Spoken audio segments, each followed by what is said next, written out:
metamorfose ambulante. Todo ter aquela velha opinião formada sobre tudo.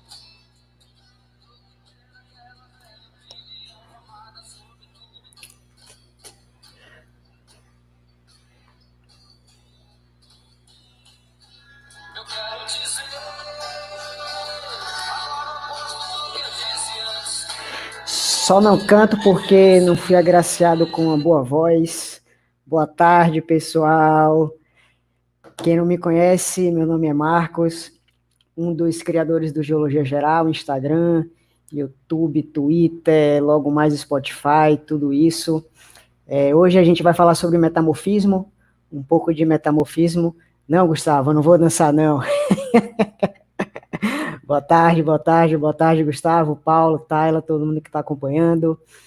Hoje a gente vai trabalhar um pouquinho sobre metamorfismo, vou passar umas informações básicas sobre rochas metamórficas, processos metamórficos, fatores que condicionam o metamorfismo, certo? Dá mais um tempinho aí para a galera aí chegando.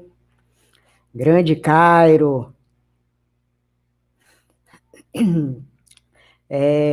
Já adiantando, essa live de hoje, ela é uma parceria com um grupo de estudos de ciências ambientais, um projeto de extensão nosso lá na UFRB, e aí vai ter emissão de certificado. Já coloquei o link aí, vou colocar de novo, certo?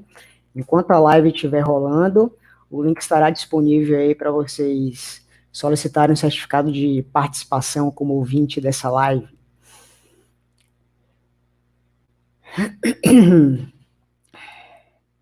Tirei a música e vamos começar, né?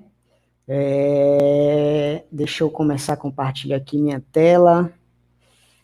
Vou me deixar ali o mosaico pequenininho do lado, e aí a gente vai trabalhando. Ao longo da live, quem tiver dúvidas, questionamentos, vai jogando aqui nos comentários, que aí quando acabar eu vou voltando e a gente vai discutindo os pontos que vocês têm dúvida ou que querem que a gente debata com mais profundidade, beleza? Deixa eu beber uma água aqui. Lá na última live, tive um pequeno probleminha aqui com o meu áudio, então se tiver algum problema com o áudio, de ficar chiando, alguma coisa, vocês me avisam, beleza? Então vamos lá. Antes de começar a falar de metamorfismo em si, é válido a gente definir o que é metamorfose, uma vez que o metamorfismo ele deriva da palavra metamorfose, certo? Então, metamorfose vem do grego meta e morfe, no caso seria a morfa. O meta é a mudança propriamente dita, e o morfe ou morfa vem de forma, ou seja, uma mudança de forma, uma mudança de estrutura de algo. Para ser mais fácil de entender, o exemplo clássico que a gente tem no dia a dia, que a gente aprende desde criança, é justamente a metamorfose de uma borboleta, quando ela sai da lagarta até se tornar um inseto voador, um artrópodo com asas voador. Então aquilo não deixa de ser uma metamorfose. Nós passamos por metamorfoses constantes, desde o nosso nascimento até a nossa evolução. A gente passa de criança, recém-nascido, criança, adolescente, adulto, idoso, ou seja, a gente está metamorfoseando. Mentalmente, a gente também metamorfoseia. De que forma? A partir do momento que a gente começa a construir e destruir conceitos, a gente está passando por uma evolução, não deixa de ser uma mudança, não deixa de ser uma metamorfose.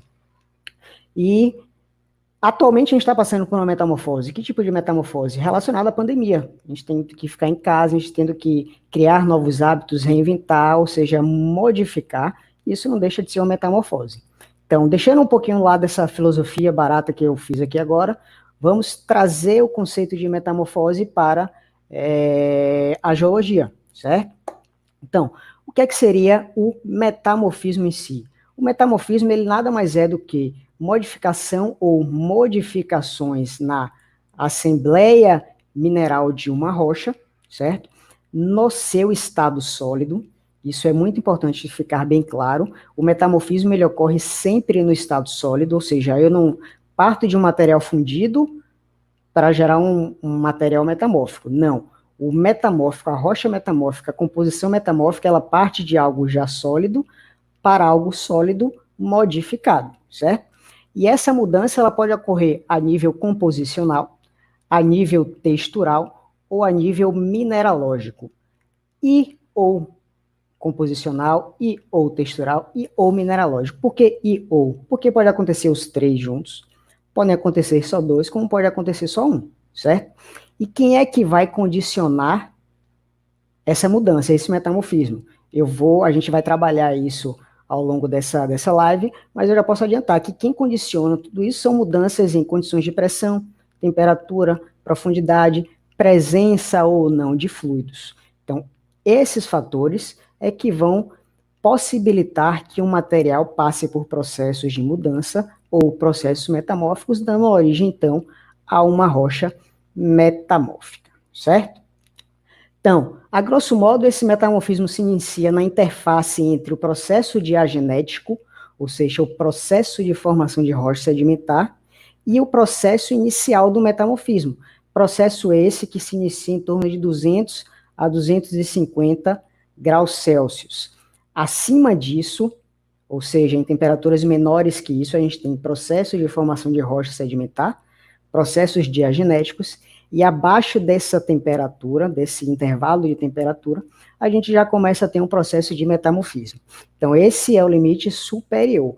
E onde é que seria o limite inferior? Seria justamente na curva de anatexia desse material, ou seja, quando o meu material sai do seu estado sólido e entra em processo de fusão. E aí eu já deixo de ter rocha metamórfica e passo a ter, portanto, rocha ígnea.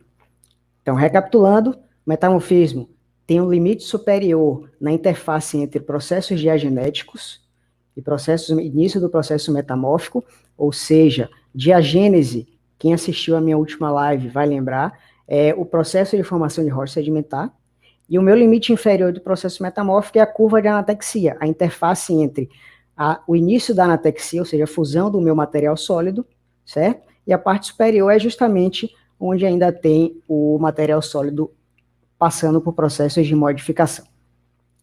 E aí, só para fazer um histórico rápido de metamorfismo, como é que ele começou a ser analisado, estudado, quando é que despertou a curiosidade de cientistas, começou lá no século XVIII.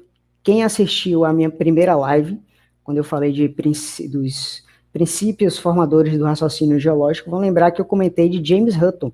Então, James Hutton, além de ele estudar e analisar, interpretar a estratificação de rochas sedimentares, ele também começou a analisar a mudança que esses estratos apresentavam, certo? Macroscopicamente, e começou a inferir essas modificações com variação de pressão e de calor, ou seja, pressão e fluxo de temperatura, modificação de temperatura. Então, lá no século XVIII, os curiosos, os cientistas, eles já começaram a observar que se eu tenho uma variação de pressão e de calor, eu vou ter uma variação no meu material rochoso. E aí, lá no século XIX, o histórico vai ser bem rapidinho, para a gente não perder muito tempo com isso, só para a gente inserir o metamorfismo numa escala de evolução de raciocínio. E aí, lá no final do século XIX, começou-se, então, a distinguir diferentes tipos de metamorfismo, que a gente vai explanar mais lá na frente, e começaram a observar que tem o metamorfismo do tipo A, tem o metamorfismo do tipo B, e aí cada um apresenta rochas, características particulares de composição mineralógica, de textura, de composição. Então, lá no século XIX, no início do século XIX, perdão, no final do século XIX, começou-se, então, a observar diferentes tipos de estágios e diferentes tipos de produtos de metamorfismo, certo? E aí, com o passar do advento da tecnologia, do desenvolvimento tecnológico de equipamentos, de estudos, diferentes escolas geológicas começaram a focar em características específicas. Por exemplo, a França, ela começou a estudar como o fluido ou a presença de fluidos interfere diretamente nos processos metamórficos. Como é que um fluido, se eu tenho um fluido, o que é que ele vai acarretar, o que é que ele vai modificar para que uma rocha passe por processos de mudança e dê origem a um material metamórfico. Por outro lado, a escola alemã, ela começou a estudar um outro fator, começou a analisar como é que a pressão vai modificar o meu material. Ou seja, se eu variar a pressão, eu vou modificar o metamorfismo do meu material? Sim ou não? Então, diferentes escolas começaram a enfatizar ou focar em particularidades para tentar construir um arcabouço geral de como que ocorre um metamorfismo. E aí, só para finalizar essa parte de histórico, quem trabalha com geoquímica, com elementos químicos, deve ter ouvido falar de Goldschmidt, certo? Que para alguns é considerado o pai da geoquímica. Ele contribuiu muito, a partir do momento que ele começa a estudar a geoquímica de rochas, ele contribuiu muito para o conhecimento que a gente tem hoje sobre metamorfismo, rochas metamórficas e processos metamórficos. Então já dá para perceber que, desde o século XVIII, lá em 1750, 1770, que já se começa a ter um olhar especial para as rochas, analisando a sua variação de acordo com outros fatores, pressão, temperatura e outros mais, certo? Então, onde é que ocorre o metamorfismo? De maneira bem resumida agora, porque isso aí a gente vai trabalhar ao longo dessa live, o metamorfismo, ele ocorre simplesmente em todo e qualquer estágio de um ciclo de Wilson. Não vou entrar em detalhes do ciclo de Wilson, porque, novamente, fazendo o merchan aqui do Geologia Geral, isso já foi trabalhado na live sobre dinâmica interna da Terra, certo? E aí eu trago essa imagem só para mostrar que o metamorfismo, ou os processos metamórficos e a origem de rochas metamórficas vai ocorrer em vários estágios do ciclo de Wilson. O que é que seria esse ciclo de Wilson, só para deixar o pessoal mais ou menos no mesmo nível de conhecimento? Seria as etapas de formação e destruição de crosta e, obviamente, de continentes. Só de maneira bem resumida e rápida, aqui na parte central do nosso Oceano Atlântico, entre as Américas e a África, e parte aqui da Europa, a gente tem a dorsal mesoatlântica. Essa dorsal nada mais é do que um ambiente de divergência de placas, ou seja, eu tenho uma placa se movimentando para a esquerda e eu tenho uma placa se movimentando para a direita, beleza? Em contrapartida, eu tenho desse meu lado aqui, a parte oeste do continente americano, eu tenho o estágio já final do ciclo de Wilson. Que estágio seria esse? Seria justamente o estágio de convergência de placas, que é onde eu vou começar a formar cadeias de montanhas. E aí eu tenho esse exemplo aqui de convergência, que forma a Cordilheira dos Andes, dos Andes, isso.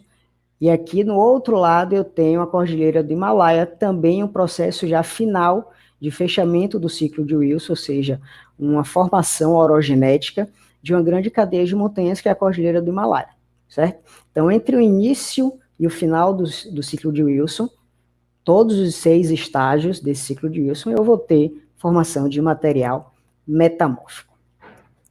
E aí, quais são os fatores que controlam os processos metamórficos que eu já citei rapidamente agora há pouco?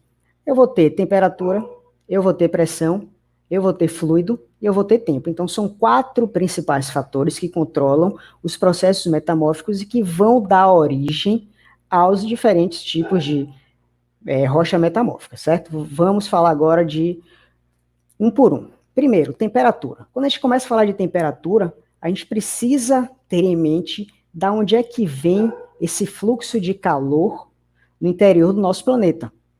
De onde é que vem? Ele vem basicamente da desintegração radioativa de elementos que existem no interior do nosso planeta e do calor residual do manto e do núcleo a partir das células de convecção que ocorrem essa transferência de calor das partes mais profundas para as partes mais superficiais. Então, a temperatura ela vai variar da parte mais superficial, temperaturas mais baixas, à medida que a gente se aprofunda no nosso planeta, a gente vai ter temperaturas mais altas. e isso a gente chama de gradiente geotérmico, ou seja, com o aumento da profundidade, eu vou ter um aumento da temperatura. É uma receita de bolo? Não.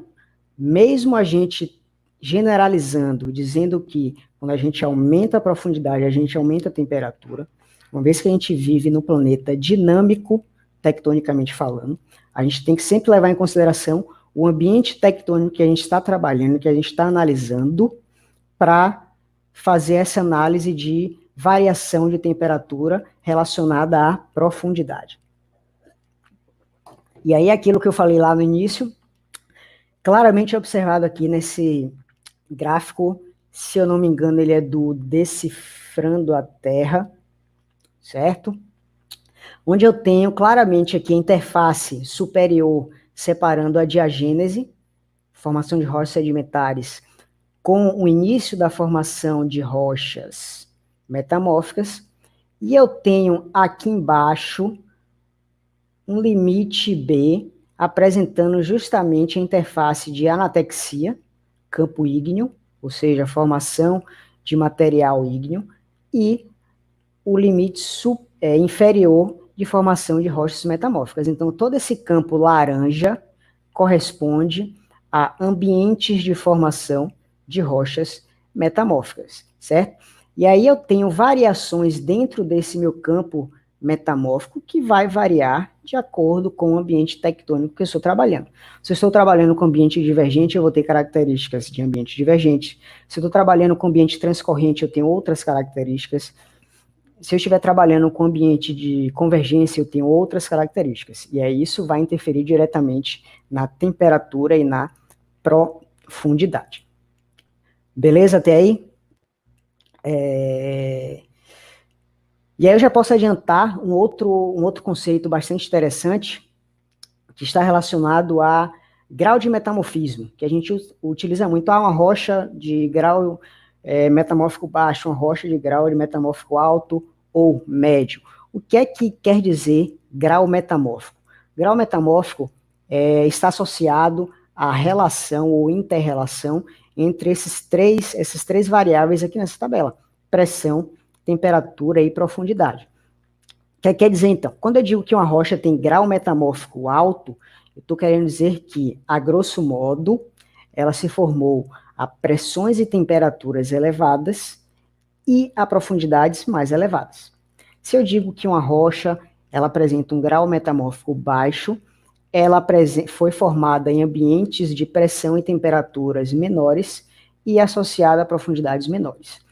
Essa é o conceito geral, certo? Como eu já falei, a gente tem exceções, a gente tem nuances que vai variar de acordo com o ambiente tectônico. Nosso planeta ele tem um dinamismo e uma variação de ambientes tão grande que a gente não pode utilizar na geologia nada como uma receita de bolo fechada. A gente utiliza como um padrão e dentro desse padrão a gente vai ramificando várias possibilidades, certo? Um outro fator condicionante é a pressão. Então, o que seria a pressão conceitualmente falando? Pressão, ela é uma grandeza física escalar, uma grandeza física escalar, certo? Que é definida pela razão da força aplicada em uma determinada área de contato. Então, aquela fórmulazinha lá da física que todo mundo lembra, que é pressão igual a força sobre área. Então, o conceito de pressão é exatamente esse. E aí, na geologia, a gente tem dois tipos principais de pressão, e muitos livros falam de 4 tipos. Eu vou falar primeiro dos 2 principais, e ao longo dessa aula, dessa palestra, dessa live, como vocês prefiram chamar, eu vou comentar dos outros 2 tipos, beleza? Então, a gente tem o primeiro tipo, que é chamado de pressão uniforme ou pressão litostática, que é dada pela função da coluna de rocha sobrejacente, certo?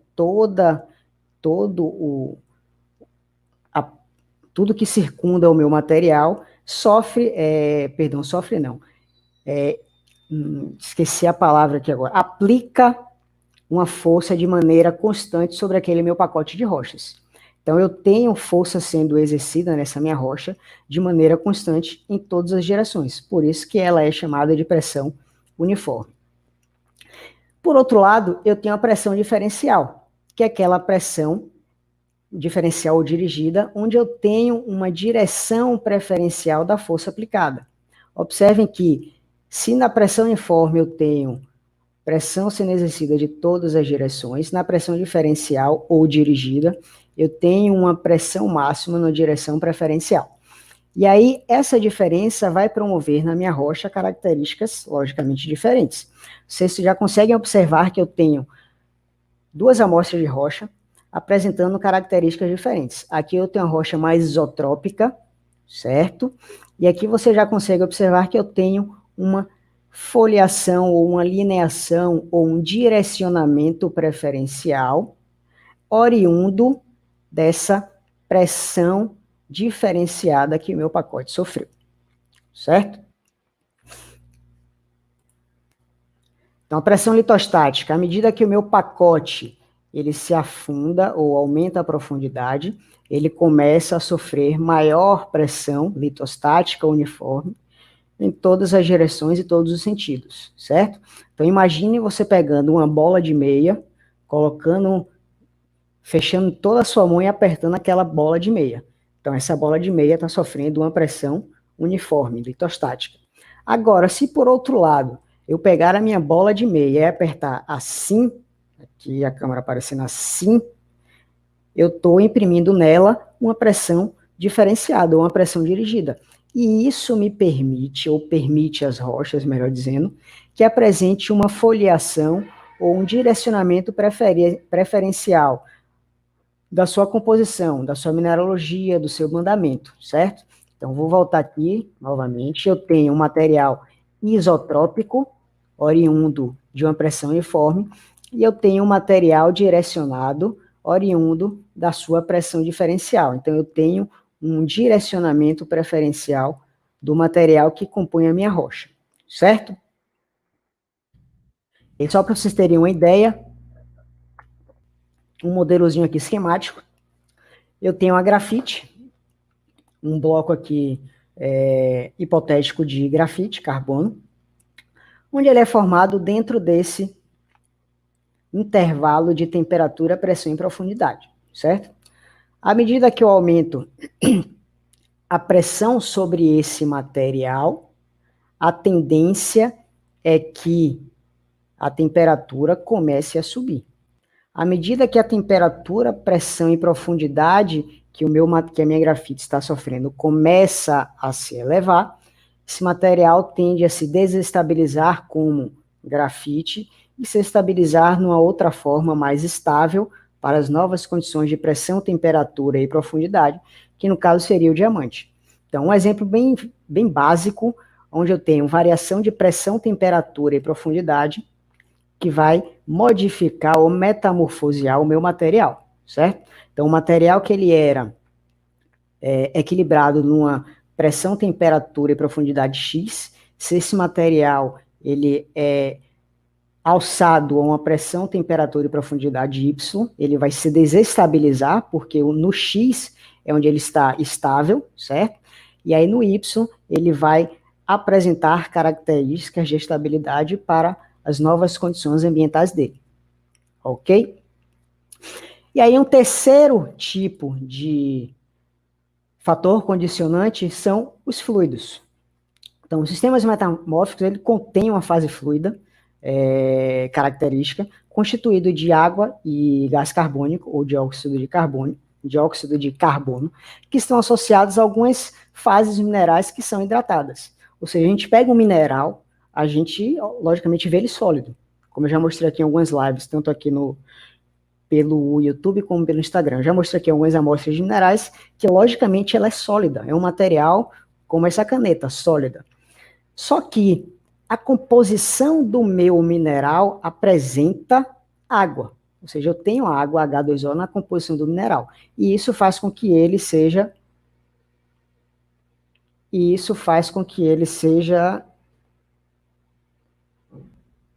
só dando uma pausa aqui, o Lucindo falou que tem duas vozes. Deixa eu tentar. Pronto. Se ajustou, é só vocês falarem aí, beleza? Então, voltando aos fluidos, eu tenho na composição de alguns minerais água, e isso torna a característica dos minerais como sendo hidratados. E aí eu tenho aqui como exemplos, eu tenho micas, tenho anfibólios, alguns cloritas e minerais carbonatados, que apresentam na sua composição água. Então, é um material hidratado, e esse fluido, ele vai contribuir para que um material sofra metamorfismo, ok? E aí eu tenho pressão de fluido, ou seja, o fluido da minha composição, e eu tenho a pressão litostática. Então, quando a pressão de fluidos ela é maior do que a pressão litostática, ou seja, a pressão externa, a pressão interna do meu fluido pode ocasionar fraturamento do meu material. E aí já entra o terceiro tipo de pressão, que eu disse que comentaria, que é a pressão de fluidos. Então, se a pressão interna, a pressão do fluido que tem na minha composição da rocha é maior do que a pressão externa, a força maior é de dentro para fora. Então, essa força maior de dentro para fora vai fazer com que o meu material possa vir a sofrer fraturamento. E, além disso, o fluido ele é importante porque ele está associado à introdução e retirada de componentes químicos do sistema. Então, se ele introduz ou retira, ele está modificando a composição do meu material, então está metamorfoseando aquele material original. E aí cabe mais um conceito bacana que a gente trabalha muito em metamorfismo. Que conceito seria esse? Sistemas de sistema fechado, conceitos de sistema fechado e sistema aberto. A grosso modo, as transformações metamórficas elas ocorrem em um sistema fechado, ou seja, um sistema isoquímico. Só que quando eu tenho a presença de fluidos interferindo no meu processo metamórfico, eu já não considero mais ele como um sistema fechado, porque esse fluido ele vai interagir com o ambiente externo. Então, eu já passo a considerar um sistema aberto ou um processo metassomático, beleza? Então, eu tenho um processo metassomático ou um sistema metassomático quando eu tenho a presença de fluidos interferindo no processo metamórfico do meu material, e quando eu não tenho esses fluidos, eu considero ou eu trabalho com uma transformação metamórfica isoquímica, ou seja, um sistema fechado. E aí, para ficar claro como funciona os fluidos no processo metamórfico, imaginem nessa situação que eu tenho um ambiente de divergência de placas, certo? Eu tenho uma placa aqui à esquerda, uma placa à direita, e aqui em cima eu tenho um material vulcânico basáltico acendendo a superfície e cristalizando, certo? E aí eu tenho toda essa camada aqui de água sobre esse meu material. Essa água fria, ela vai percolar pelas fraturas desse meu material basáltico. À medida que ela percola e que ela infiltra nesse meu material mais quente, essa água, logicamente, vai ser aquecida. E aí, quando uma água é aquecida, o que é que vai acontecer com essa água? Ela vai procurar um meio de acender novamente a superfície. Aquele processozinho básico de célula de convecção de uma panela com água é o mesmo do processo de célula de convecção que ocorre no nosso planeta. Ou seja, o material mais quente tende a subir, o material mais frio tende a descer, certo? Então, a água quente, que foi esquentada a partir do momento que ela infiltrou nesse meu material, ela vai subir, e é nessa ascensão dessa água, desse fluido, melhor dizendo, quente, ela vai lixiviando esse meu material basáltico até chegar novamente à superfície. E aí, quando chega à superfície, o que é que ela vai ter? Vai ter um choque térmico. Uma água quente, ou melhor, um fluido quente, entrando em contato com o ambiente frio, e quando tem esse choque térmico, vai cristalizar ou vai precipitar na minha superfície alguns materiais economicamente valiosos para nós. Ou seja, o metassomatismo ou o hidrotermalismo ou a presença de fluidos no processo metamórfico, ela é muito importante para a geologia econômica. Só para citar como exemplos, a gente tem alguns minerais como produto desses processos metassomáticos ou hidrotermais. A gente tem galena, cinábrio, pirita, malaquita, calcocita. De uma maneira geral, são minerais ou elementos compostos químicos ricos em cobre, zinco, mercúrio, que mais? Ferro, enxofre. Então, são vários elementos, são metais que nós utilizamos no nosso dia a dia e que são oriundos desses processos hidrotermais e metassomáticos, certo? E por fim, e não menos importante, a gente tem o fator tempo. Não vamos entrar na questão filosófica de tempo, e basicamente o fator condicionante tempo está associado a quanto mais tempo de atuação eu tenho, agindo naquele meu processo metamórfico, maior e mais desenvolvido vai ser o meu material. A granulação vai ser maior, o desenvolvimento de bandamentos, que eu vou falar mais tarde, vai ser maior. Então, o tempo está associado a quanto mais tempo eu tenho de me desenvolver, melhor eu ficarei.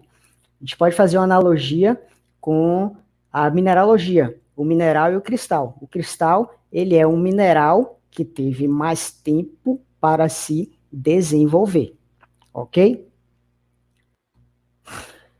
E aí, passando disso, a gente tem os tipos de metamorfismo, que começaram a ser analisados e diferenciados lá no século XVIII, e hoje em dia a gente tem basicamente 6 tipos diferentes de metamorfismo. Regional, contato, soterramento, cataclástico, fundo oceânico, que é basicamente esse que eu acabei de falar quando citei de metassomatismo e da presença de fluidos no metamorfismo, e o último, metamorfismo de impacto. Vou falar rapidamente deles. O primeiro é o metamorfismo regional. De todos os que eu citei, de todos esses que eu citei, ele é o mais abrangente e está associado diretamente à formação de cadeias de montanhas. Então, se ele está associado à formação de cadeias de montanhas, eu posso presumir que está associado a grandes extensões de terreno e grandes profundidades, porque é onde eu tenho justamente processos de subducção, seja de uma crosta oceânica com oceânica, uma continental com oceânica, ou uma continental com continental. Então, esse choque de placas permite ao ambiente que se desenvolva cordilheiras de montanhas. Então, é nesse ambiente que eu tenho o metamorfismo regional ocorrendo. E aqui eu tenho a ação conjunta de todos os fatores de metamorfismo. Eu tenho pressão dirigida e uniforme, eu tenho temperatura, uma variação enorme de temperatura por conta justamente da variação aqui da minha zona de subducção, e eu tenho a presença de fluidos. A partir dos minerais hidratados, que começam a sofrer subducção, e do material que começa a ascender à superfície depois de passar por esses processos. Então, no metamorfismo regional, eu tenho todos aqueles fatores que eu acabei de comentar agindo conjuntamente, certo? O segundo tipo de metamorfismo é o metamorfismo de contato. O metamorfismo de contato, ele está associado, é de extensão local, está associado a contatos de corpos intrusivos ígneos, plutons, diques, intrusões variadas, entrando em contato diretamente com a rocha encaixante. Então, eu tenho um material intrusivo ígneo, extremamente quente, que está empurrando todo esse meu material para entrar aqui nessa feição geológica. Então, quando esse meu material quente entra em contato com essa minha rocha encaixante, ele começa, entre aspas, a cozinhar essa porção mais próxima a ele. Por quê? Porque eu vou ter uma maior pressão e uma maior temperatura agindo aqui, diferentemente dessa porção mais afastada. Então, eu tenho minhas rochas aqui, no caso, folheiros, arenitos e calcários, para ficar mais fácil de entender. E aí, nas porções mais próximas a esse contato do corpo ígneo com as minhas rochas encaixantes, é que eu vou ter uma mudança composicional, textural ou mineralógica desse meu material, que vai dar origem a esse meu material metamórfico. E é esse meu mesmo material, à medida que eu caminho para a direita, eu começo a ter menos interferência dessa pressão e temperatura oriunda dessa minha intrusão, e aí lá na frente eu vou observar que esse meu material encontra-se intacto, sem alteração desse meu corpo. Então, o metamorfismo de contato está associado diretamente ao contato de um corpo ígneo às rochas encaixantes, certo? E aí eu consigo observar claramente a variação de quanto mais próximo eu tenho maiores pressões de temperatura, então eu vou ter a produção e a formação de minerais de maiores temperatura e pressão. E à medida que eu me afasto, eu começo a ter a formação de minerais metamórficos de pressão e temperatura menores. E aí, para ficar mais fácil de observar, eu tenho aqui o bloco diagrama, certo? E eu tenho a minha intrusão, o meu corpo ígneo, que começa a invadir essas minhas rochas encaixantes. À medida que essa minha rocha intrude esse meu material, ela começa a emitir, logicamente, pressão e temperatura nas vizinhanças do meu corpo intrusivo. E aí eu formo o que a gente chama de auréola de contato, que é justamente aquela porção da minha rocha encaixante que está sofrendo diretamente processos por conta desse meu material ígneo intrusivo. E aí, à medida que esse processo evolui, eu consigo observar a variação gradacional de material ígneo, ou seja, a minha intrusão, seguido da minha auréola de contato, ou seja, a minha rocha encaixante que sofreu o processo de metamorfismo, e por fim eu tenho a minha rocha encaixante que não sofreu absolutamente nada, porque a pressão e a temperatura oriunda desse meu material não interferiam nesse pacote mais distante. E aí, para analisar melhor, vamos fazer uma seção aqui desse meu material, certo? Arenito, folhelho e calcário partindo da minha intrusão até a parte não afetada da minha rocha encaixante. Então, à medida que eu me afasto da minha intrusão, pressão e temperatura diminui, e à medida que pressão e temperatura diminui, os processos metamórficos também diminuem, certo? Então, eu tenho aqui mais próximo da minha intrusão, formação de piroxênios, que são minerais de temperatura e pressão maiores. Depois eu tenho a formação de silimanita, andaluzita, e aí depois eu vou ter a formação de mineral metamórfico clorita e muscovita, que já são de pressão e temperatura menor. Ou seja, eu tenho uma gradação de acordo com a interferência de pressão e temperatura oriunda da minha rocha intrusiva, ok? Um outro tipo de metamorfismo é o metamorfismo de soterramento.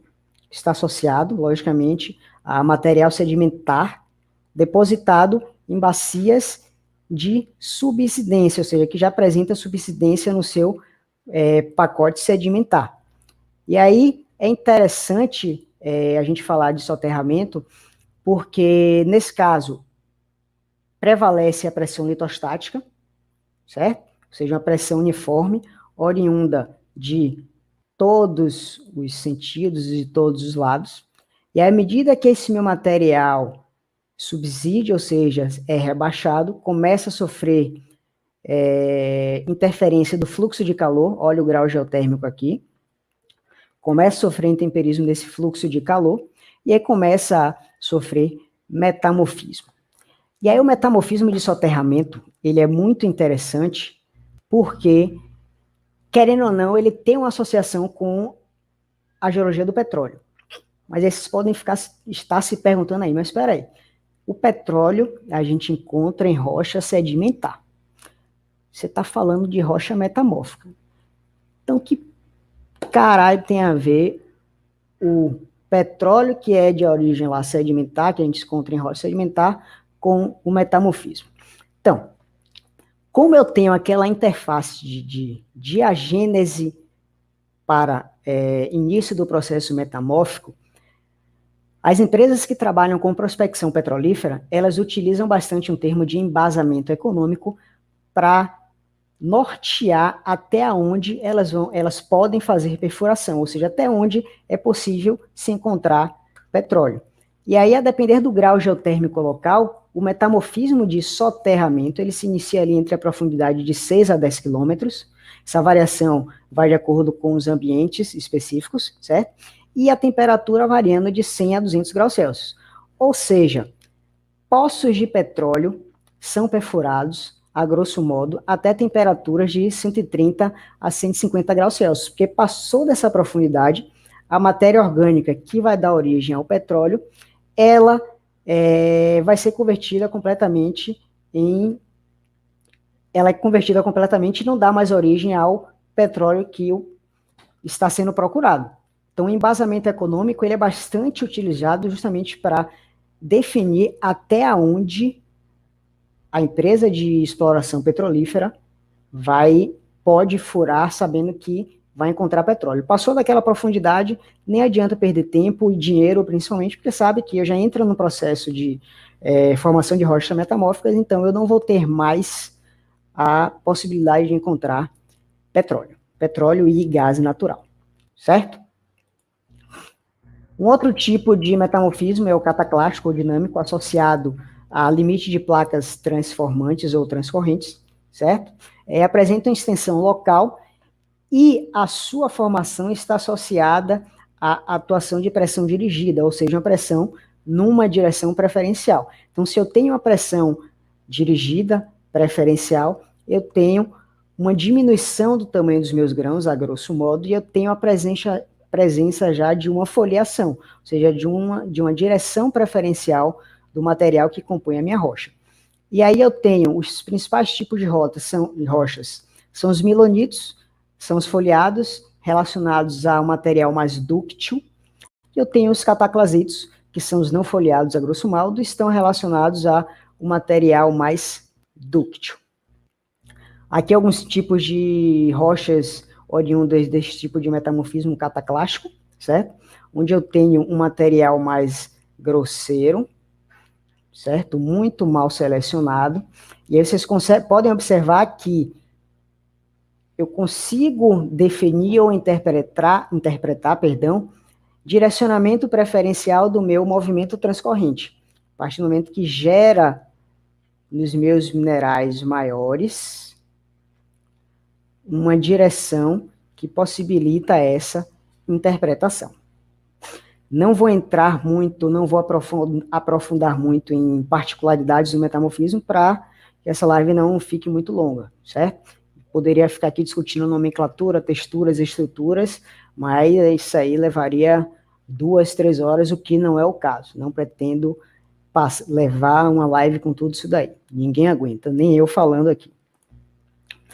Um outro tipo de metamorfismo que eu já comentei quando falei lá da presença de fluidos como fator condicionante, só não citei que o tipo de metamorfismo associado a ele é o metamorfismo de fundo oceânico, onde ocorre, de maneira geral, modificação mineralógica, certo?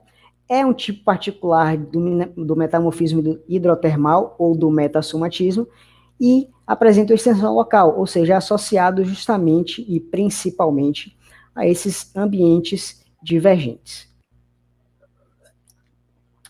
E o último tipo, que não é tão comum aqui no nosso planeta, é o metamorfismo de impacto associado a impacto de meteoritos que chegam até a superfície do nosso planeta.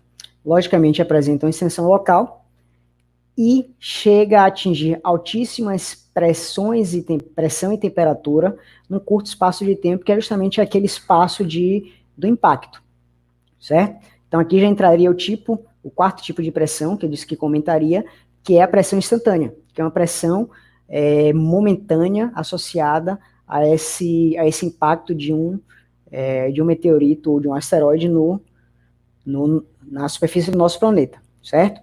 Por que não é tão comum atualmente?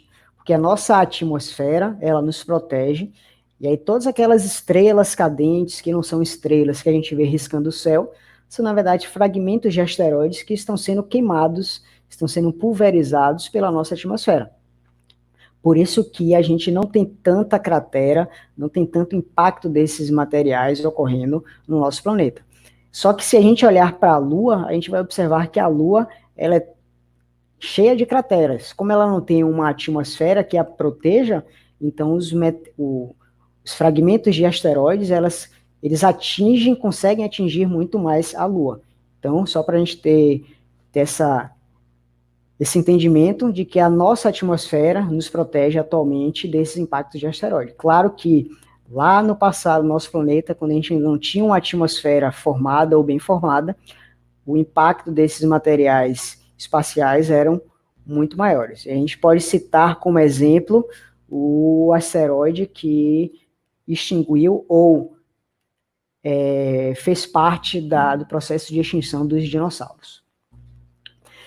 E aí aqui a gente tem os diferentes tipos de metamorfismo que eu acabei de comentar, certo? E aí vocês observam que eles estão literalmente associados a todo estágio, todo e qualquer estágio do nosso ciclo de Wilson. Desde a formação de crosta, de rocha, aqui no ambiente divergente, até o estágio final de destruição dessa rocha aqui no ambiente convergente. Então, em todo o ciclo de Wilson, eu tenho formação de rocha metamórfica. Ou seja, metamorfismo não está associado a um tipo específico de ambiente no nosso planeta. Ele está literalmente associado a todos os ambientes que ocorrem no nosso planeta. E aí, cada ambiente desse vai nos fornecer características metamórficas diferenciadas, características bem específicas para cada tipo desse, certo?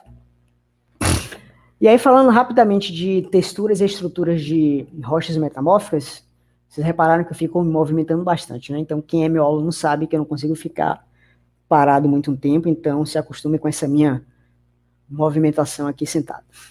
Então, falando rapidamente de textura e estrutura de rochas metamórficas, é importante falar que a foliação é a textura principal que a gente analisa no metamorfismo. E o que é que seria foliação? Então, foliação é um conjunto de superfícies planas, paralelas ou onduladas, e aí esse paralelismo ou ondulismo, digamos assim, vai variar de acordo com a deformação que o meu material vai sofrer. Se ele for material não deformado, essa minha foliação estará plana.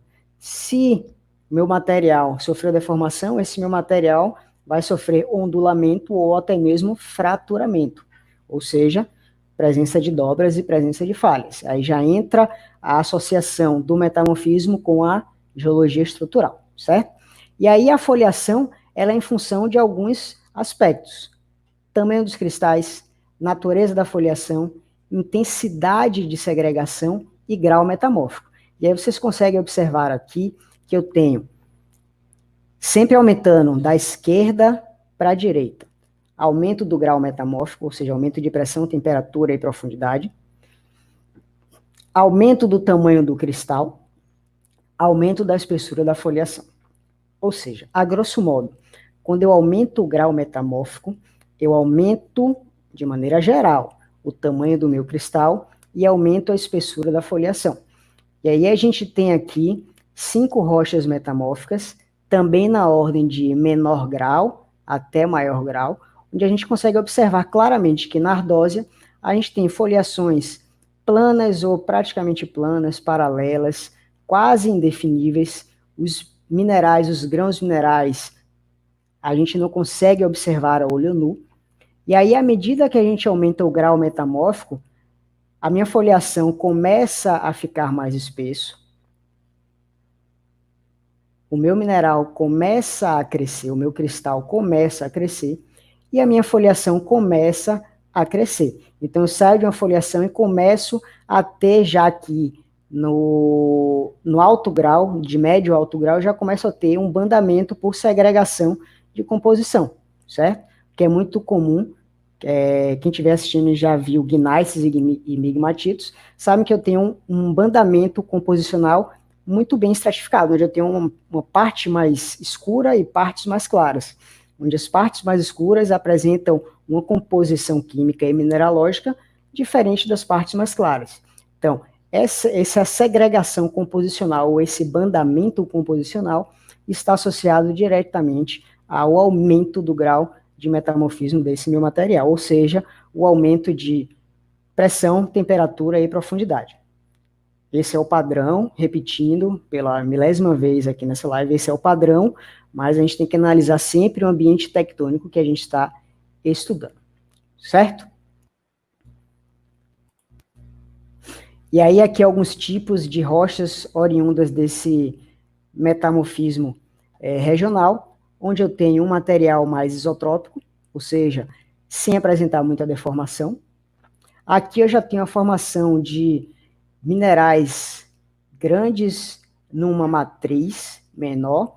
E aqui vocês conseguem observar o bandamento ou segregação em bandas desse meu material, certo? E, além disso, o processo deformacional, ou seja, processos que permitiram a ductibilidade e a deformação em dobras desse meu pacote rochoso. Beleza? E aí, além disso, eu trouxe aqui alguns tipos de texturas e estruturas também bastante interessantes, eu achei válido comentar, que ocorrem nas rochas metamórficas. Primeiro, que são as texturas porfiroblásticas ou porfiroblastos. O que seriam esses blastos ou porfiroblastos? Seriam esses cristais grandes, cristais esses de origem metamórfica, por isso que o nome é blasto, com B de bola, certo? Desenvolvido numa massa mais fina. Então, esses grãos maiores, mais desenvolvidos, a gente dá o nome de porfiroblasto. E aí a gente tem blastos de granada, de taurolita, de feldspatos potássicos, de quiastolitas, andalusitas, ou seja, minerais grandes, digamos assim, imersos numa matriz de cristais menores. E, além disso, a gente tem os cataclastos, que são os cataclasitos, que são esses grandes fragmentos oriundos do metamorfismo do tipo transcorrente, do ambiente de transcorrência, quando eu tenho a formação de metamorfismo cataclasto. Então, eu tenho essa feição de materiais maiores imersos numa matriz menores. Observem que esses materiais maiores, eles apresentam ainda partes mais pontudas, partes mais arestas não bem arredondadas. Isso é característico justamente do movimento de transcorrência desse meu material e, digamos que, cominuição desse material à medida que um se move em relação ao outro, certo?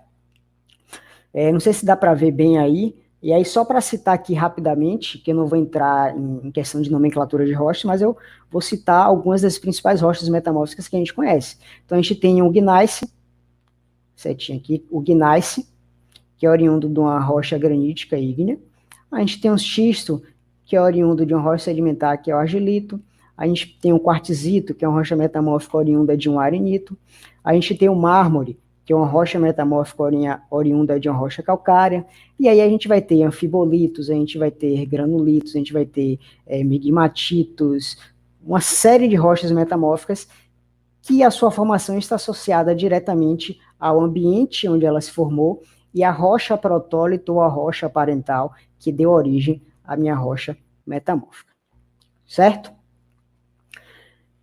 E aí um outro conceito muito bacana do metamorfismo é o grau metamórfico, que eu já comentei, e aí eu vou aqui associar ele ao metamorfismo regional para ficar melhor compreendido. Então, só relembrando, o grau metamórfico, ele associa variação de pressão, temperatura e pressão. Quanto menores os valores de pressão, temperatura e pressão, e profundidade, perdão, eu digo que a minha rocha é metamórfica de baixo grau, e à medida que eu aumento pressão, temperatura e profundidade, eu digo que minha rocha metamórfica é de alto grau, ou seja, formada em ambientes de altas pressão, temperatura e profundidade, certo? Então, vamos supor aqui um estágio inicial, onde eu tenho essa placa aqui, essa placa tectônica da esquerda, indo de encontro a essa minha placa tectônica daqui. Ou seja, eu começo a ter um movimento convergente que está gerando esse meu processo de subducção, certo? Então, nessa fase inicial, eu tenho a formação de rochas de baixo grau metamórfico, oriundas de basalto, oriunda de argilas, certo? E aí, à medida que essa minha placa se movimenta na direção dessa outra placa, movimento convergente, ela começa a sofrer a subducção, e aqui nesse processo eu vou começar a variar a pressão e temperatura. Então, o meu material basáltico ou sedimentar rico em argila e argilominerais começa a sofrer modificação composicional, textural ou mineralógica, 2 ou 3 ou um desses, e aí começa a dar origem a uma rocha metamórfica de baixo grau. Minha placa convergente continua se movendo na direção dela, Esse material continua sofrendo esse processo de subducção, e à medida que eu me aprofundo, eu começo a aumentar pressão e temperatura. E eu começo a desestabilizar os minerais estáveis próximo à superfície e começa a dar origem a minerais e novas rochas oriundas de processos ou grau metamórficos maiores. Eu começo a formar filitos, xisto verde. À medida que eu aprofundo, começa a formar rochas com granada, xisto azul, gnáisses, eclogitos, migmatitos. Ou seja, à medida que eu vou aprofundando, eu vou aumentando o grau metamórfico desse meu material e vou dando origem a rochas com composição característica, composição mineralógica característica dessas profundidades e temperaturas, certo? Então, eu tenho aqui uma seção mostrando justamente mais próxima que a superfície o processo diagenético, que é justamente a interface entre o final da rocha sedimentar e o início do meu metamorfismo de baixo grau. Abaixo do meu metamorfismo de baixo grau, eu tenho o metamorfismo de médio grau, depois o metamorfismo de alto grau, e por fim eu tenho a anatexia. A anatexia é justamente o processo de fusão desse meu material, e é quando eu não tenho mais o processo metamórfico. E aí o meu material se chocou, as duas placas se chocaram, uma cavalgou sobre a outra. Posteriormente, esse material sofreu erosão, sofreu intemperismo, e aí exumou ou aflorou todas essas minhas rochas, certo? E aí eu vou dar um zoom aqui nesse retângulozinho para a gente entrar num outro conceito bem interessante. E aí, dando um zoom, vamos supor que a gente esteja fazendo um mapeamento de campo, a gente começa a observar essa variação composicional, diferentes tipos de rocha no nosso campo, a gente começa a observar que, saindo aqui da minha esquerda para a direita, eu começo a ter rochas aqui, baixo grau metamórfico, e à medida que eu caminho, esse grau metamórfico começa a subir. Ou seja, eu posso inferir, logicamente, a gente já viu isso nos slides anteriores, posso inferir que eu tive aqui um momento ou uma zona de subducção, ou uma parte dessa minha zona de subducção, ocorrendo nesse meu material, onde eu variei de rochas metamórficas de grau baixo, no caso aqui a ardósia, até rochas de alto grau metamórfico, no caso aqui os migmatitos, certo? E aí eu pego uma amostra de cada rocha dessa e vou analisar ela petrográfica e geoquimicamente. E eu vou observar que a composição mineralógica dela apresenta isso daqui, certo? E aí eu vou nos meus compêndios, nos meus livros, na minha bibliografia básica, e começo a observar que o quartzo, ele é um mineral, todo mundo sabe, que é estável em diferentes graus de temperatura e pressão. O feldspato, a mesma coisa. Já a clorita, ele é um mineral característico de grau baixo. E aí, lá do outro lado, a silimanita, ele é um mineral característico de grau elevado. Ou seja, a partir de um determinado valor de grau metamórfico, eu não vou ter mais clorita. Eu não tenho silimanita. E aí, a partir de um determinado valor de grau metamórfico maior, eu já começo a ter silimanita e a clorita não existe mais.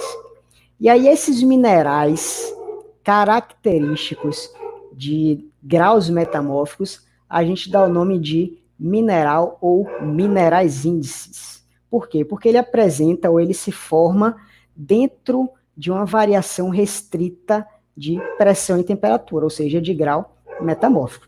Então, quartzo, por exemplo, eu não posso dizer que ele é um mineral índice, porque eu vou encontrar ele desde a ardósia até o migmatito.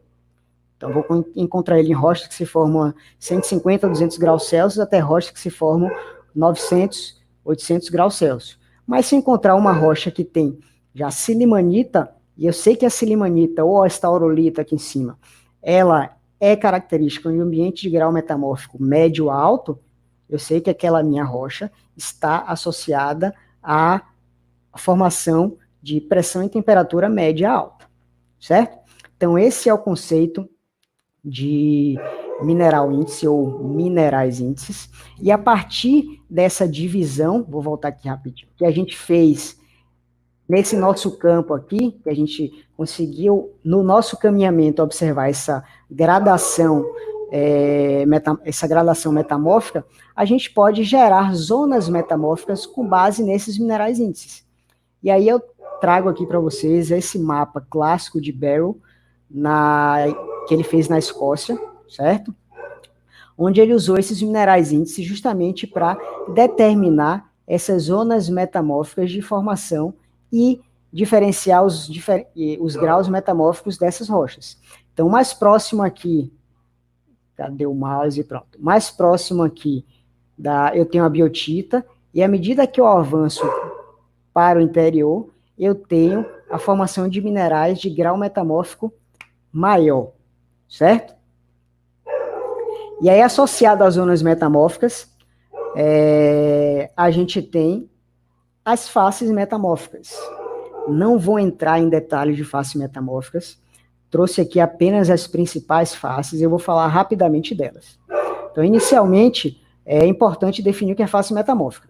Então, cada triângulozinho desse aqui representa uma face metamórfica, que nada mais é do que agrupamentos de rochas, de variações composicionais e mineralógicas próximas, só que formadas em diferentes graus de, diferentes graus de metamorfismo e protólitos distintos. Ou seja, dentro da face xisto azul, por exemplo, eu vou falar já já dela, eu tenho várias formações de rochas, a depender da composição mineralógica da minha rocha parental e do meu protólito. Só que são rochas que apresentam um intervalo de pressão e temperatura característicos, certo? E aí a gente subdivide em 2, 4, 7 principais fases metamórficas. Isso aí a gente ainda pode subdividir muito mais, só que as principais são essas 7, que são zeólita, xisto azul, xisto verde, anfibolito, eclogito e corniano.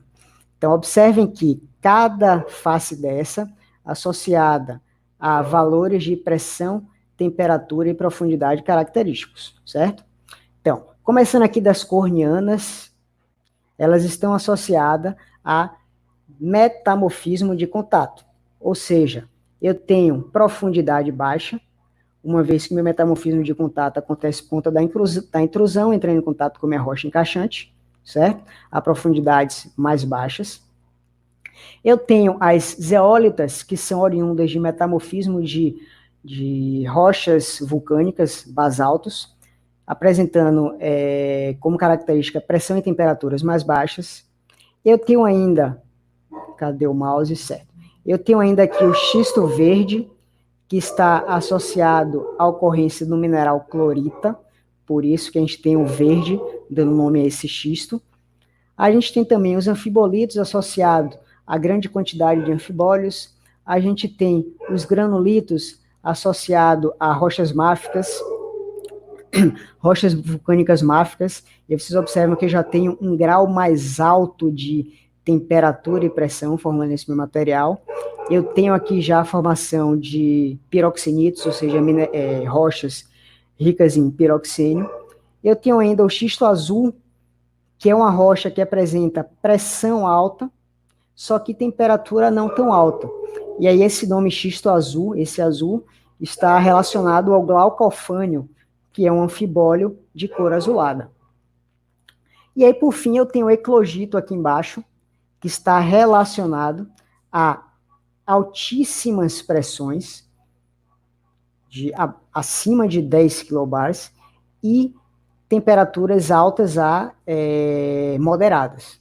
E aqui nos eclogitos eu já vou ter a formação de minerais, como, por exemplo, granada e o piroxênio, mesmo piroxênio formado aqui dos granulitos. Então, a grosso modo, essas são as principais faces metamórficas que estão associadas a diferentes graus metamórficos e variação de pressão, temperatura e profundidade. E agora eu vou mostrar que nem sempre é uma receita de bolo, ou seja, a gente sempre tem que levar em consideração o ambiente tectônico de cada material desse.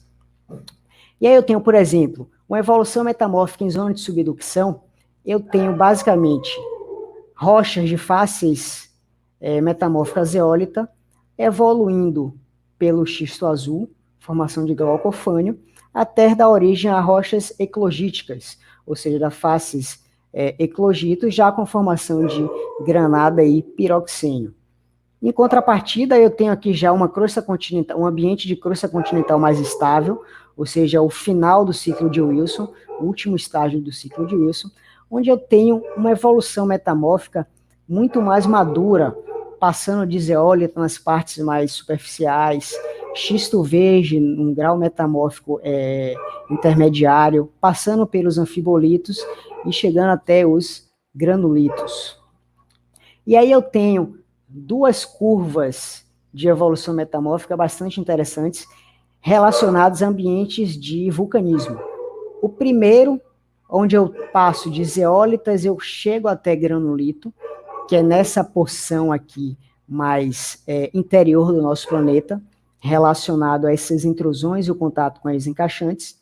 E quando eu tenho essas intrusões com essas encaixantes mais próximas à superfície, eu vou ter justamente a evolução metamórfica para rochas de metamorfismo de contato.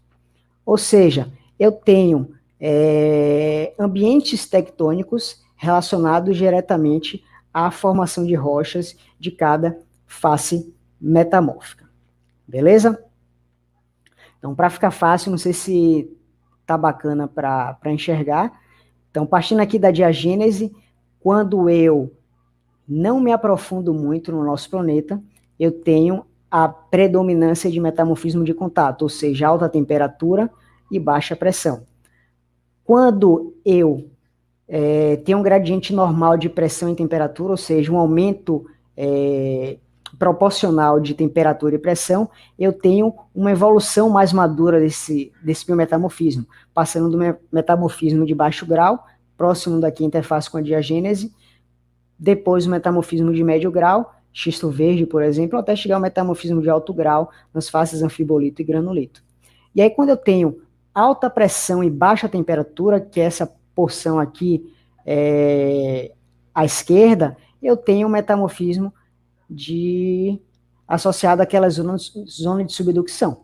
Então, vocês observam que, a depender do ambiente tectônico e a variabilidade de pressão, temperatura e profundidade, eu vou ter um grau de evolução metamórfico completamente distinto.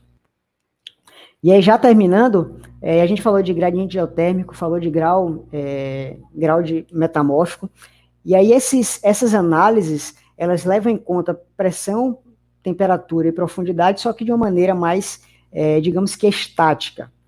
Só que, como eu estou mostrando aqui, o dinamismo do nosso planeta, a evolução do ciclo de Wilson, dos estágios de tectonismo, ele não é estático. Ele é, como a própria palavra diz, dinâmico.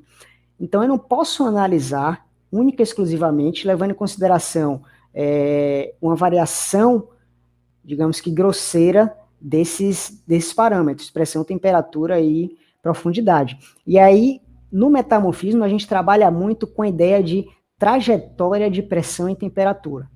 E aí, falando rapidamente o que seria esse conceito de trajetória de pressão e temperatura, imaginem essas duas figuras relacionadas a processo de subducção, crosta oceânica, crosta continental, e aqui crosta continental com crosta continental, certo? À medida que o meu material ele sofre processo de subducção, ele está passando por uma trajetória de pressão e temperatura progressiva, ou seja, ele está saindo de uma temperatura, de um grau metamórfico baixo, pressão e temperatura e profundidade baixo, atingindo gradativamente temperatura, pressão e profundidade mais elevados. Então eu tenho uma evolução metamórfica, uma trajetória de pressão e temperatura progressiva. Em contrapartida, vocês observam que eu tenho aqui em vermelho, esse meu bloco diagrama à esquerda, e aqui em azul, no meu bloco diagrama à direita, um movimento que é justamente ascendente, que é o que a gente chama de trajetória de pressão e temperatura retrogressiva. O que é que seria isso? O meu material, ele está sofrendo subducção. Só que a gente sabe que esse material, quando sofre subducção, ele passa por processos de aumento de pressão e temperatura que vão favorecer que esse meu material ascenda novamente à superfície, certo? E esse processo de ascensão está relacionado principalmente à circulação, células de convecção, material mais quente tende a subir, e ao processo de empuxo. Novamente, eu trazendo aqui um conceito lá da física, para mostrar justamente que a geologia está pautada em cima da física, da química e de processos termodinâmicos. E aí, o que é que seria esse empuxo?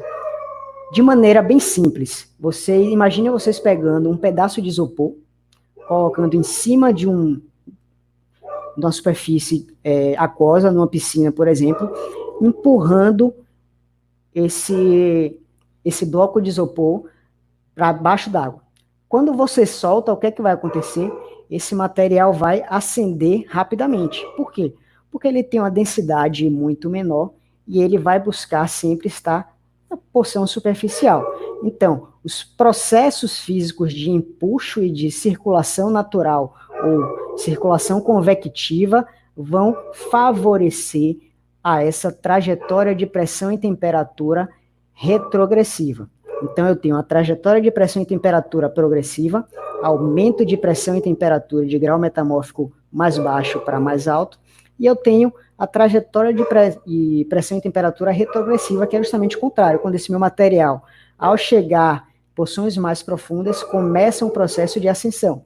E aí, esse processo de ascensão, saindo de pressão e temperatura e profundidade maior para pressão e temperatura e profundidade menor, é um processo de trajetória de pressão e temperatura retrogressiva, certo?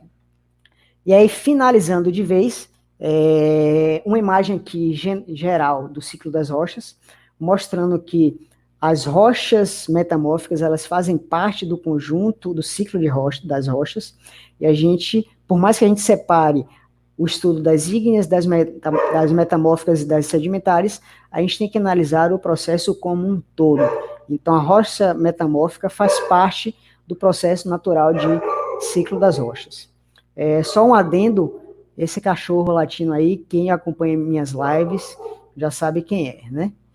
Então, terminando, muito tem se falado da relação do tectonismo e do processo de formação de rochas metamórficas com mudanças climáticas. Alguns alunos me perguntam isso em sala de aula, certo? E se tem alguma relação dos processos internos com os processos externos. E aí, só para fechar essa aula, na verdade, essa live, né? Sim, há uma relação direta entre processos internos, dinâmica interna e dinâmica externa. De que forma essa relação? A partir do momento que eu tenho uma orogenia, ou formação de cadeias de montanhas, partindo do interior para o exterior, quando esse material atinge o exterior, ele começa a sofrer processos de intemperismo e erosão. A partir do momento que esse meu material sofre esse processo de intemperismo e erosão, a espessura de camada de rocha ela vai diminuindo. A partir do momento que ela vai diminuindo, ela vai abrindo espaço para que o meu tectonismo soerga um novo pacote de rocha. Ou seja, variação climática, intemperismo e erosão, ele está diretamente atrelado à dinâmica interna do meu planeta, que vai permear, que vai nortear esses processos orogenéticos no nosso planeta. Beleza? Então, a grosso modo, o que eu queria passar para vocês de metamorfismo de processos e agentes metamórficos foi isso. E aí, só para finalizar, antes aqui da nossa live, um aluno meu, vou até pegar aqui meu celular para falar melhor, um aluno meu lá da UFRB, Luan, ele mandou aqui para mim uma notícia que saiu hoje, certo? Falando de um minerador na Tanzânia que se tornou milionário após encontrar peças gigantes de tanzanita. E aí, por que eu estou falando isso aqui agora? Porque a tanzanita, ela é um mineral metamórfico, ou seja, ele ocorre durante o processo de metamorfismo de uma rocha. Eu tenho minerais ígneos, eu tenho minerais sedimentares, eu tenho minerais caracteristicamente metamórficos. Então, se eu encontro numa rocha aquele mineral X, Eu sei que ele é metamórfico, então eu posso dizer que aquela minha rocha é metamórfica e passou por processos metamórficos. E aí, por que é que eu trouxe isso? Para mostrar ou falar rapidamente sobre essa tal dessa tanzanita. Essa tanzanita, ela já entra aqui na parte de curiosidade geológica lá das nossas lives. Essa tanzanita, na verdade, ela tem esse nome porque ela ocorre no país africano da Tanzânia, mais especificamente no nordeste da Tanzânia, e ela nada mais é do que uma variação do mineral zoisita.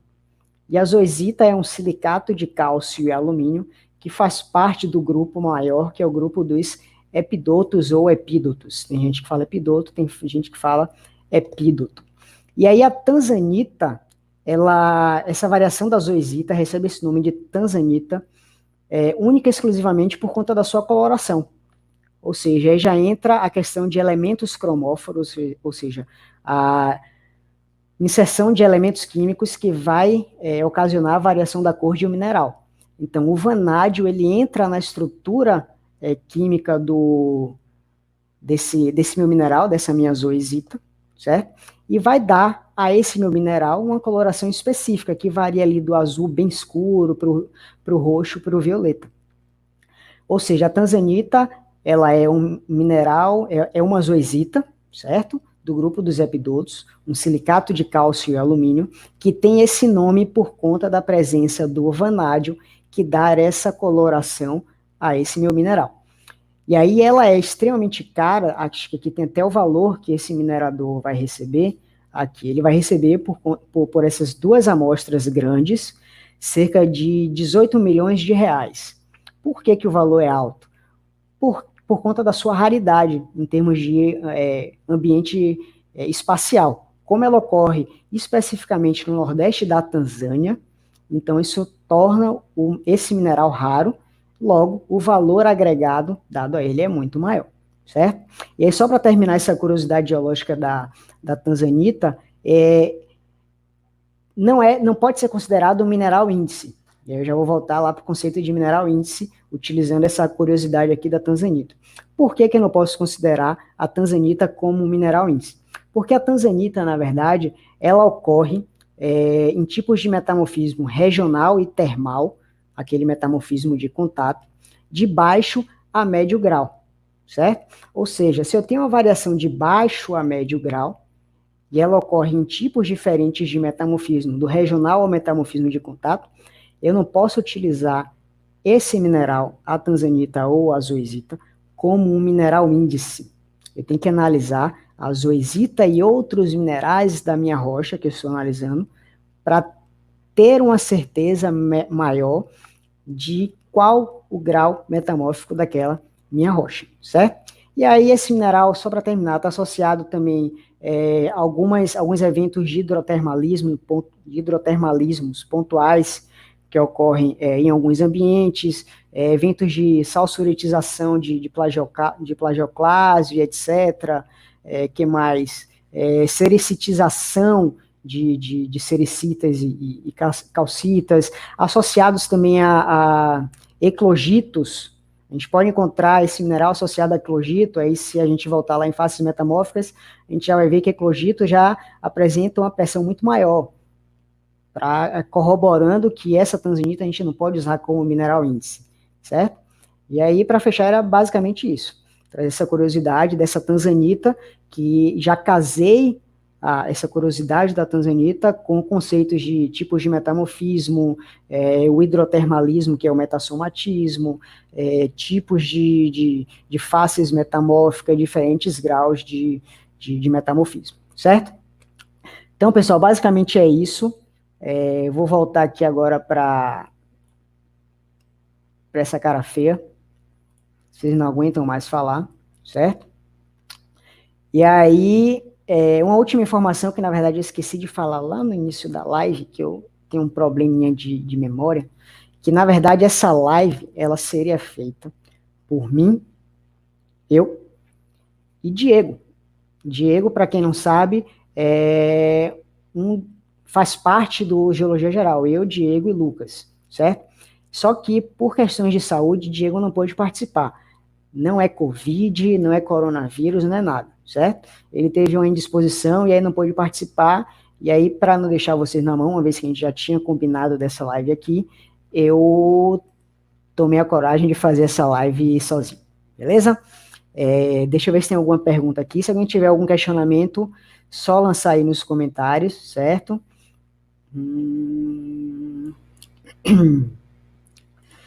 Deixa eu ver se tem alguma coisa aqui. Vou lançar novamente aqui o link para o certificado, beleza? Enquanto a live estiver rolando aqui, o link vai estar aí disponível no chat para vocês preencherem. Que mais? Tive aqui a presença, não sei se ainda está aqui com a gente, da minha orientadora do mestrado e minha orientadora agora do doutorado, professora Ângela, da UFBA, que inclusive é professora de metamorfismo, então se eu falei alguma besteira aqui, eu tô lascado mais tarde. Que mais? Universidade Federal do Amazonas presente. Sempre bom a gente fazer. Estar nesse momento de pandemia tem sido. A gente tem que tirar sempre o lado positivo das coisas, né? Tem sido bem interessante, porque esse ambiente virtual tem proporcionado justamente que nós aqui em Salvador, com o pessoal do Amazonas, do Sul, de outros estados do Nordeste, a gente esteja no contato muito, muito maior. Isso está sendo muito interessante. Espero que após, quando essa pandemia acabar, quando a gente voltar a poder se encontrar, que isso perdure. Paulo, essa live vai ficar disponível assim que eu encerrar a live, ela já entra automaticamente já fica salva aqui no nosso canal de Geologia. O Lucindo aqui perguntou, metamorfismo de raio existe? Então, o metamorfismo de raio a gente pode fazer uma analogia ao metamorfismo de impacto lá do asteroide. Então, quando eu tenho um raio atingindo uma rocha específica, eu vou ter naquele ponto, naquela região, extensão bem local, bem localizada, eu vou ter uma variação elevada de pressão e temperatura. Isso sim pode ocasionar um metamorfismo pontual daquela minha rocha atingida, certo?